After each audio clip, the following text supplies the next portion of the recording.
Много хора не те харесват обаче. Според тебе защо е така? Защото съм откровена и съм изключително искрен и прям човек. Аз за това и мога да кажа, че приятелки аз нямам вече с годините. Може би имам една-две останали. Който пак си е бонус. Защото една-две... Аз реално цял живот аз съм не само красива отвънка, но и отвътре. И съм много, наистина много справедлив и много честен човек. Ако видя някаква несправедливост, ако виждам лошо отношение към някой, ако виждам лошо отношение към себе си, искам това да се поправи. Не мога да търпя фалшиви хора, просто съм алергична. Ти коя зодия си? Везни. Ето. Да. И аз съм Везни. Така ли? Най-хубавата зодия. Ти на коя дата си? На 19 октомври. Ти аз съм 28 септември. Ето. Имам страшна алергия към фалшивите хора и истината е, че аз съм помагала на много хора, на много животни помагам на всички хора, но не получавам от другата страна това, което трябва да получа. Моите приятелки, пример с годините ги омъжих всичките. Аз имам много обожатели съм около себе си.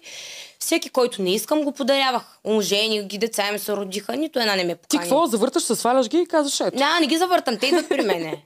Значи ти ги забъркваш омлета и те го да изтичат. Харесвам, защото аз винаги търся нещо по-добро. Си мисля, че все нещо по-добро ще ми се появи в живота. Казвам, това става, но не е достатъчно. Искам точния човек за мен. Да. И винаги подарявам, омъжих ги всичките. Нито една не ме покани, нито на децата им, като им се родиха, нито на сватбата. Но аз се утешавам, като казвам, че стоката в магазинчето за 1 лев бързо се изкупува. Има и друг бонус от това, че по принцип, като отидеш на сватба, трябва да дадеш много пари за подарък, така че ето, спастила се ни 2000 лева. Според теб обаче, защо хората мразят? Как така един човек се изкривява до такава степен, че да започне да изпита, то не е неприязан, то е омраза? Завистта. Аз имаше един период, няма да забравя, след черешката на торта, които не исках да излизам от нас. Имаше такъв период, за 1 седмица, може би, където беше ме срамно до магазина. И смятах, че аз съм виновна за нещо, което съм направила лошо по телевизията. Аз не съм виновна за нищо, за което съм виновна, че съм себе си и че поставям хората на място, аз не съм виновна. Но имаше период, в който отварях Фейсбук и Фейсбук тогава само се ползваше, отварям Фейсбук и навсякъде е моята снимка, навсякъде е моето име и аз наистина си мислех, че съм най-мразеният човек в България. Нали, аз малко преекспонирах ситуацията. Да. Защото вече усещам го още хейта. Значи до ден днешен аз не обичам да отидам в нощни барове. Такива пиано бара ходя, такава музика американска си слушам. Където, като вляза всички не се обръщат и тая Нора не е такова. Чувам го постоянно за себе си, но вече просто не може нищо да ме бутне. Аз вече наистина съм го минала този период и знам коя съм. И знам, че тези хора нямат живота, който водя аз. Нали, аз не се смятам за някаква, кой знае какъв човек, но смятам, че имам много голям житейски опит и много неща съм преживяла, много трудни моменти съм преживяла и съм много борбена и сама съм се оправила с тях. Никога няма някой да ми помага до мене.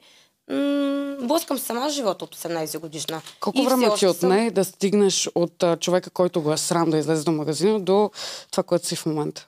Много малко време. Нали? Всеки има периоди на депресия, които се е затварял в тях поради някаква случка. Нали? Лошо събитие, дали мъже, дали там хората.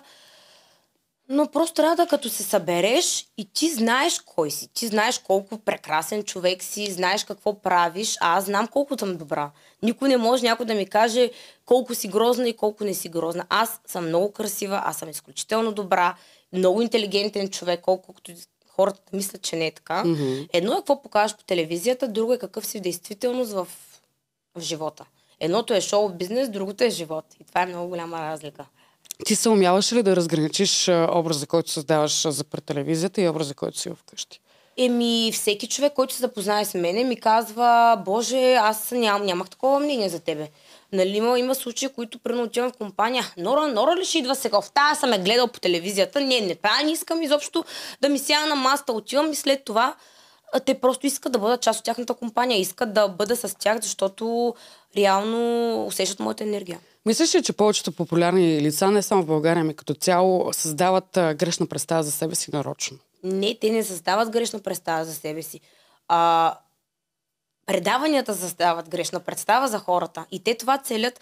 Ти с извинение си даваш дупето под наем на едно предаване за пари. Това е като проституцията. Даваш си дупето под наем, за да може да отидеш в еди кое си предаване, да станеш известен, но те печелят повече от теб. Ти печелиш известността, но те печелят петно, което е, ако не успееш да го изтриеш, остава за цял живот. Сега дали те интересува това петно, какво мислят, при мен не ме интересува. Аз не виждам моят живот в България. Аз в България приключих.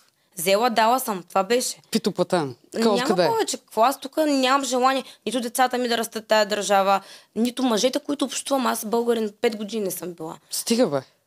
Не, аз нямам желание да бъда повече с българи. Нали, трябва да е някой, който наистина има много различно мнение, който съвсем различна среда, за да може да ме привлече като жена и да нали, съвсем... Тук опоручават се нещата. Наистина, просто сме балканска, малка държава, хубава държава с гадни и лоши хора. Мислиш ли, че българският мъж е извадка на Байгани?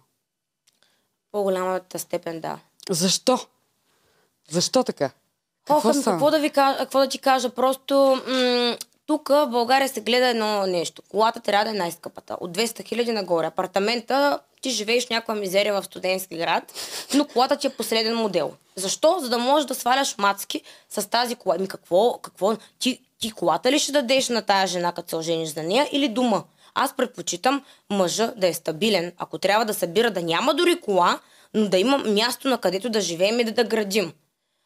Разбира се. Тук много са сбъркани представите за нещата. Нали, не искам изобщо да говоря, да обиждам момчетата с статуси или пък там тип... Батки. Да. Не искам да обиждам, то всеки си има някакъв стил. Сигурно и някой не харесва и моят стил. Ще кажа тая като фолка-джика. Всеки си има стил, но просто тези хора, нито те ще ме харесат, нито аз ще ги харесам. Ние дори нямаме допирна точка с тези хора. Аз нямам какво да си кажа и той няма какво да ми каже този човек. Имаш ли приятели от България, които са си тук, да си живеят тук? Как да нямам приятели? Разбира се, че имам. Аз викам, ти тотално си приключила тук. Не, аз имам апартамент, прекарвам си време тук, но просто гледам през по-голямата част от времето да не се задържам. Като кацна на летище София и депресията ме избива. Единственото, което мога да направя, се превера вкъщи да си поръчам да ям. Това е. Депресията ме удра. Българския въздух ти действа по този начин. Ужасна енергия. Много лоша енергия в България. Аз пък искам да ти кажа, че напоследък все повече забелязвам, че хората всъщност в България са усмихнати. Не е чак толкова зле положението. Има места... Те са усмихнати, защото те не знаят къде се намират. Те си мислят, че тук е много добре. Значи те стоят по цял ден, гледат телевизионните предавания, гледат реалити шоутата, четат фрази във Фейсбук, Инстаграм и знаят, че всичко и мислят, че всичко знаят, а те не знаят. Аз мятам, че знам много повече от много хора, защото аз съм обиколила почти целия свят. Била съм в най-скъпите ресторанти в света, опитала съм всякакъв вид храна, запознала съм с всякакви народности и култури и си инвестирам парите за преживявания. Дори дрехите не са ми толкова важни, колкото преживяванията и опита ми. Добре, мислиш ли, че българина се озлоби малко или много заради това, че няма пари?